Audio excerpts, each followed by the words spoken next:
Welcome to ITE's second video lesson. Today we'll be talking about Indigenous history and current events issues in the United States. Officially, there are 574 recognized American Indian nations in the United States. They're currently somewhat small in size, but all totaling to about 1.5% of the U.S. population, with 4.5 million.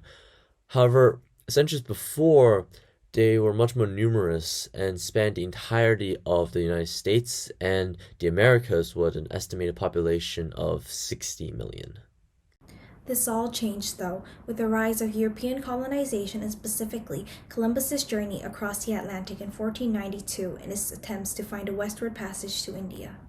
Instead, he arrived in the Caribbean and the modern-day Bahamas.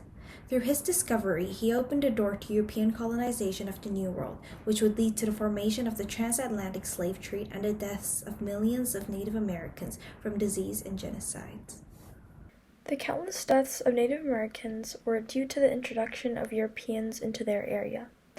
These interactions led to a large-scale spread of diseases such as influenza, or the common cold, smallpox, and other viruses that the Native Americans had never previously built up an immunity against.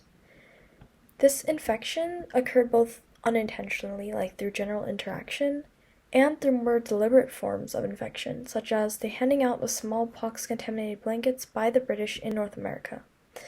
This weakening of the native population was accompanied by the mass seizure of Native American land by colonists and the general desire for destruction of the native peoples for the purpose of civilizing the region per European standards. Many Native Americans were also enslaved during this time, with natives first being enslaved as prisoners of war, then as general slaves, from the encomienda system in South America by the Spanish to the mass enslavement of Native Americans in the wake of Metacom's War by the English in the North, among many other instances. In all, over 90% of the pre-colonial Native American population died from disease alone, with many others dying from conflict against the colonials. One famous example of discrimination against Indigenous people is the Trail of Tears. This is a series of forced displacements of around 60,000 Native Americans of 5 civilized tribes, the Cherokee, Muskogee, Seminole, Chickasaw, and Choctaw. These were people who were highly civilized, not the type of buffalo herders and gatherers that you might think of when you think of Native Americans in history.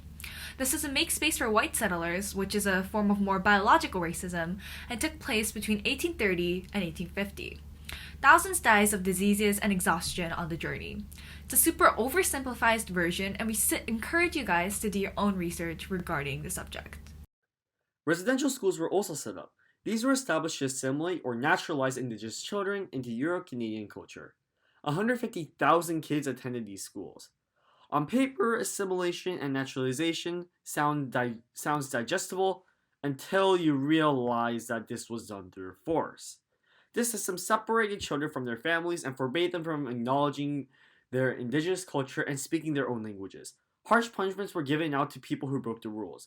If this sounds very familiar to you, it's because it is very similar to the occupation of the Japanese occupation on Korea.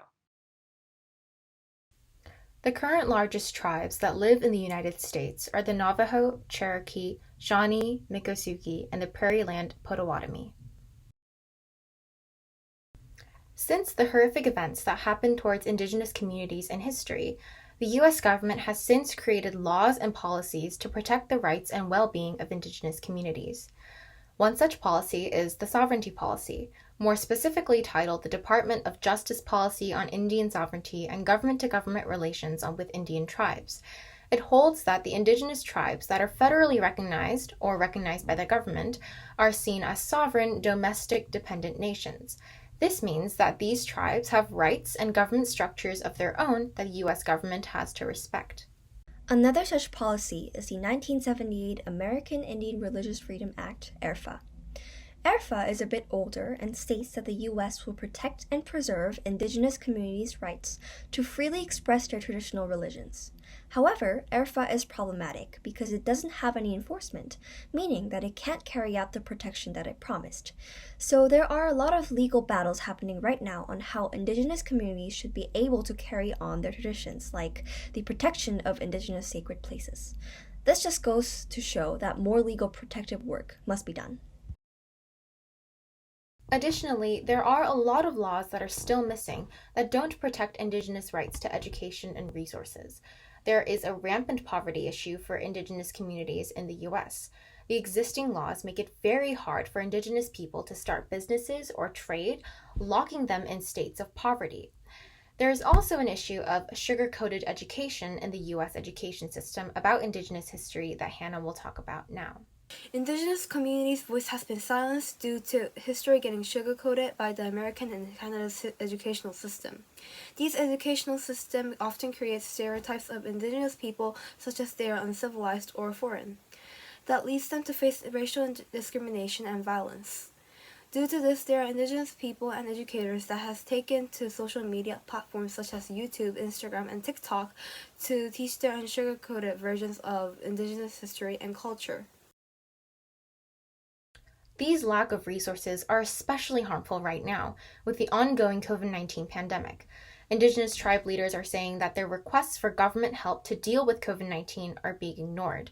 They are not being provided the equipment or health care that they need to protect their well-being. Now that you're through with the video lesson, please take a look at these discussion questions. How would you define the term Indigenous in your own words? Why do you think that the US government doesn't create enough laws protecting the rights of Indigenous communities? What do you think is the importance of teaching the unsugar-coated history of Indigenous communities?